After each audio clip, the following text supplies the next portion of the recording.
ನಾಯಕರನ್ನ ಭೇಟಿಯಾಗಿದ್ದಾರೆ ಪ್ರಧಾನಿ ನರೇಂದ್ರ ಮೋದಿ. ಸ್ಪೀಕರ್ ಕಚೇರಿಯಲ್ಲಿ ವಿಪಕ್ಷ ನಾಯಕರನ್ನ ಭೇಟಿಯಾಗಿರುವಂತದ್ದು. ವಿಪಕ್ಷ ನಾಯಕರನ್ನ ಪ್ರಧಾನಿ ನರೇಂದ್ರ ಮೋದಿ ಅವರು ಭೇಟಿಯಾಗಿರುವಂತದ್ದು. ಸ್ಪೀಕರ್ ಕಚೇರಿಯಲ್ಲಿ ವಿಪಕ್ಷ ನಾಯಕರ ಭೇಟಿಯಾಗಿ ಚರ್ಚೆಯನ್ನ ನಡೆಸಿದ್ದಾರೆ ಪ್ರಧಾನಿ ನರೇಂದ್ರ ಮೋದಿ ಅವರು.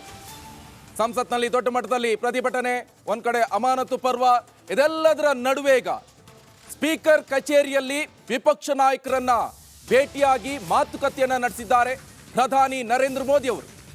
ದೊಡ್ಡ ಮಟ್ಟದಲ್ಲಿ ಅಮಾನತು ಪರ್ವವೇ ನಡೀತಾ ಇದೆ. 147 ಜನರನ್ನ ಅಮಾನತು ಮಾಡಲಾಗಿದೆ ಸಂಸದರನ್ನ. ಅದ್ರ ಜೊತೆ ವಿರೋಧ ಪಕ್ಷದ ನಾಯಕರೆಲ್ಲ ಒಟ್ಟಾಕೊಂಡು ಪ್ರತಿಭಟನೆ ಕೂಡ ನಡೆಸಿದ್ರು. ಇದೆಲ್ಲದರ ನಡುವೆ ಈಗ ವಿಪಕ್ಷ ನಾಯಕರನ್ನ ಭೇಟಿಯಾಗಿದ್ದಾರೆ ಪ್ರಧಾನಿ ನರೇಂದ್ರ ಮೋದಿ ಅವರು. ಸ್ಪೀಕರ್ ಕಚೇರಿಯಲ್ಲಿ ವಿಪಕ್ಷ ನಾಯಕರ ಭೇಟಿಯಾಗಿ ಮಾತುಕತೆಯನ್ನ ನಡೆಸಿದ್ದಾರೆ. ಮೋಸ್ಟ್ಲಿ ಸಂಸತ್ ಕಲಾಪವನ್ನ ಸುಗಮವಾಗಿ ನಡೆಸುವಂತೆ ಮನವಿಯನ್ನ ಮಾಡ್ಕೊಂಡಿರ್ಬೇಕು, ಮಾತುಕತೆಯನ್ನ ನಡೆಸಿರ್ಬೇಕು. ಯಾಕಂತ ಹೇಳಿದ್ರೆ ಜನರ ಕಾಳಜಿ ಬಹಳ ಮುಖ್ಯ ಆಗುತ್ತೆ. ಒಂದ್ ಕಡೆ ಕೊರೋನಾ ಅಬ್ಬರಿಸ್ತಾ ಇದೆ, ಒಕ್ಕರಿಸ್ತಾ ಇದೆ. ಇದೆಲ್ಲರ ಬಗ್ಗೆ ಚರ್ಚೆ ಆಗಬೇಕು. ದೇಶವನ್ನ ಸಮಗ್ರವಾಗಿ ಮುನ್ನಡೆಸ್ಕೊಂಡು ಹೋಗುವಂತ ನಿಟ್ಟಿನಲ್ಲಿ ಜನರು ಕೂಡ ವೋಟ್ ಹಾಕಿ ಸಂಸದರನ್ನ ಕಳಿಸಿದ್ದಾರೆ. ಜನರಿಗೆ ಏನು ಅನುಕೂಲ ಆಗಬೇಕು, ಜನರಿಗೆ ಯಾವ ರೀತಿಯಾಗಿ ತೊಂದರೆ ಆಗಬಾರ್ದು, ಈ ನಿಟ್ಟಿನಲ್ಲಿ ಚರ್ಚೆ ಆಗಬೇಕು. ಜನರಿಗೆ ಪರಿಹಾರ ಇರ್ಬೋದು, ಬರ ಪರಿಹಾರ ಇರ್ಬೋದು, ಅಥವಾ ಪ್ಯಾಂಡಮಿಕ್ ಯುಗದಲ್ಲಿ ಕೊರೋನಾ ಬರ್ತಾ ಇದೆ, ಅದ್ರ ಬಗ್ಗೆ ಏನಾದರೂ ಚರ್ಚೆ ಆಗಬೇಕು, ಯಾವ ರೀತಿಯಾಗಿ ಕಟ್ಟುನಿಟ್ಟಾಗಬೇಕು, ಯಾವುದೋ ಒಂದು ವಿಚಾರ ಕುರಿತಂತೆ ದೊಡ್ಡ ಮಟ್ಟದಲ್ಲಿ ಚರ್ಚೆ ಆಗ್ತಾ ಇದೆ. ಅದಕ್ಕೆ ಅಮಾನತು ಬೇರೆ ಆಗಿರುವಂಥದ್ದು. ಆದರೆ ಇದು ಸರಿಯಲ್ಲ, ಒಳ್ಳೆ ರೀತಿಯಲ್ಲಿ ಚರ್ಚೆ ಮಾಡೋಣ. ಸಂಸತ್ ಮೇಲೆ ನಡೆದ ದಾಳಿ ಕುರಿತು ಕೂಡ ಚರ್ಚೆಯನ್ನ ನಡೆಸಿದ್ದಾರೆ ಅಂತೆ ಮುಖಂಡರು. ಸಂಸತ್ನಲ್ಲಿ ಭದ್ರತೆ ಕುರಿತು ಎಲ್ಲ ಅಗತ್ಯ ಕ್ರಮಗಳ ಭರವಸೆಯನ್ನು ಕೂಡ ನೀಡ್ತಾ ಇದ್ದಾರೆ. ಸಂಸದರು ಹೇಳ್ತಾ ಇರುವಂಥದ್ದು ನಮಗೆ ಭದ್ರತೆ ಇಲ್ಲ ಅಂತ ಸ್ಪೀಕರ್ಗೆ ಭರವಸೆಯನ್ನ ನೀಡಿದ್ದಾರೆ. ಈ ನಿಟ್ಟಿನಲ್ಲಿ ಪ್ರಧಾನಿ ನರೇಂದ್ರ ಮೋದಿ ಅವರು ಸಂಸತ್ತಿನ ಸಮಸ್ತ ಸದಸ್ಯರ ರಕ್ಷಣೆಗೆ ಅಗತ್ಯ ಕ್ರಮಗಳನ್ನ ತೆಗೆದುಕೊಳ್ತೀವಿ ಅಂತ ನರೇಂದ್ರ ಮೋದಿ ಅವರು ಈ ಸಂದರ್ಭದಲ್ಲಿ ಹೇಳಿರುವಂಥದ್ದು. ವಿಪಕ್ಷ ನಾಯಕರನ್ನ ಭೇಟಿಯಾದ ಬಳಿಕ, ವಿಪಕ್ಷ ನಾಯಕರ ಜೊತೆ ಮಾತುಕತೆ ನಡೆದ ಬಳಿಕ ಈ ಎಲ್ಲ ವಿಚಾರಗಳನ್ನ ಮಾತನಾಡಿದ್ದಾರೆ. ಸ್ಪೀಕರ್ ಕಚೇರಿಯಲ್ಲಿ ವಿಪಕ್ಷ ನಾಯಕರನ್ನ ಭೇಟಿಯಾಗಿ ಮಾತನಾಡಿರುವಂಥದ್ದು. ಸಂಸತ್ ಮೇಲೆ ನಡೆದ ದಾಳಿ ಕುರಿತು ಚರ್ಚೆಯನ್ನ ನಡೆಸಿದ್ದಾರೆ ವಿಪಕ್ಷ ಮುಖಂಡರ ಜೊತೆ. ಸಂಸತ್ನಲ್ಲಿ ಭದ್ರತೆ ಕುರಿತು ಎಲ್ಲಾ ಅಗತ್ಯ ಕ್ರಮಗಳ ಭರವಸೆಯನ್ನ ಈ ಸಂದರ್ಭದಲ್ಲಿ ನರೇಂದ್ರ ಮೋದಿ ಅವರು ನೀಡಿರುವಂಥದ್ದು. ಸ್ಪೀಕರ್ಗೆ ಭರವಸೆಯನ್ನ ನೀಡಿದ್ದಾರೆ ಪ್ರಧಾನಿ ನರೇಂದ್ರ ಮೋದಿ ಅವರು.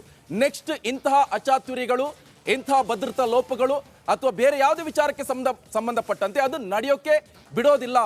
ಆ ನಿಟ್ಟಿನಲ್ಲಿ ಅಗತ್ಯ ಕ್ರಮಗಳನ್ನು ತೆಗೆದುಕೊಳ್ತೀವಿ ಅಂತ ಸ್ವತಃ ನರೇಂದ್ರ ಮೋದಿ ಅವರೇ ವಿಪಕ್ಷ ನಾಯಕರನ್ನ ಭೇಟಿಯಾಗಿ ಮಾತುಕತೆ ನಡೆಸುವ ಸಂದರ್ಭದಲ್ಲಿ ಹೇಳಿರುವಂಥದ್ದು. ಅದು ಕೂಡ ಸ್ವತಃ ಸ್ಪೀಕರ್ ಕಚೇರಿಯಲ್ಲೇ ಕುಳಿತುಕೊಂಡು ವಿಪಕ್ಷ ನಾಯಕರು ಹಾಗೆ ಒಂದಿಷ್ಟು ಮುಖಂಡರು ಕೂಡ ಇರುವಂಥದ್ದು. ಅವ್ರ ಜೊತೆ ಕೂಡ ಮಾತುಕತೆಯನ್ನ ನಡೆಸಿರುವಂಥದ್ದು. ಈಗಾಗಲೇ ಗಮನಿಸ್ತಾ ಇದ್ವಿ, ಮೊನ್ನೆ ನಡೆದಿರುವಂತಹ ಈ ಉಗ್ರ ದಾಳಿ ಕುರಿತಂತೆ ಇಲ್ಲಿ ಮಾತುಕತೆ ನಡೆಸಿರುವಂಥದ್ದು. ಅದು ಕೂಡ ಭರವಸೆಯನ್ನ ನೀಡಿದ್ದಾರೆ. ನೆಕ್ಸ್ಟ್ ಇಂತಹ ಅಚಾತುರ್ಯಗಳು, ಇಂತಹ ಉಗ್ರ ದಾಳಿಗಳು ನಡೆಯೋಕೆ ಬಿಡೋದಿಲ್ಲ, ಕಟ್ಟುನಿಟ್ಟಿನ ಕ್ರಮಗಳನ್ನ ತೆಗೆದುಕೊಳ್ತೀವಿ, ಭದ್ರತಾ ಲೋಪ ಆಗದೆ ಇರುವಂತ ನಿಟ್ಟಲ್ಲಿ ಕ್ರಮಗಳನ್ನ ತೆಗೆದುಕೊಳ್ತೀವಿ ಅಂತ ವಿಪಕ್ಷ ನಾಯಕರಿಗೆ ಭರವಸೆಯನ್ನು ಕೂಡ ನೀಡಿದ್ದಾರೆ. ಇವರು ಪಟ್ಟು ಹಿಡಿದು ಕೂತ್ಕೊಂಡಿದ್ದಾರೆ ವಿಪಕ್ಷ ನಾಯಕರು. ನಾವು ಸಂಸದರು, ನಾವು ಬರೋದಿಲ್ಲ, ನಮ್ಗೇನ್ ಭದ್ರತೆ ಇದೆ, ಒಳಗಡೆ ಉಗ್ರರೇ ಎಲ್ಲ ಬಂದು ದಾಳಿ ಮಾಡ್ತಾರೆ, ನಮ್ಗೇನ್ ಭದ್ರತೆ ಇದೆ ಅಂತ ಅವರು ಕೂಡ ಕೇಳ್ತಾ ಇದ್ದಾರೆ.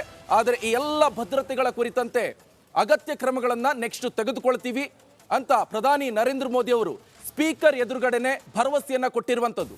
ಸಂಸತ್ನ ಸಮಸ್ತ ಸದಸ್ಯರ ರಕ್ಷಣೆಗೆ ಅಗತ್ಯ ಕ್ರಮಗಳನ್ನ ತೆಗೆದುಕೊಳ್ತೀವಿ ಅಂತ ಸ್ವತಃ ಪ್ರಧಾನಿ ನರೇಂದ್ರ ಮೋದಿ ಅವರು ವಿಪಕ್ಷ ನಾಯಕರನ್ನ ಭೇಟಿಯಾಗಿ ಸ್ಪೀಕರ್ ಎದುರುಗಡೆ ಭರವಸೆಯನ್ನ ಕೊಟ್ಟಿದ್ದಾರೆ.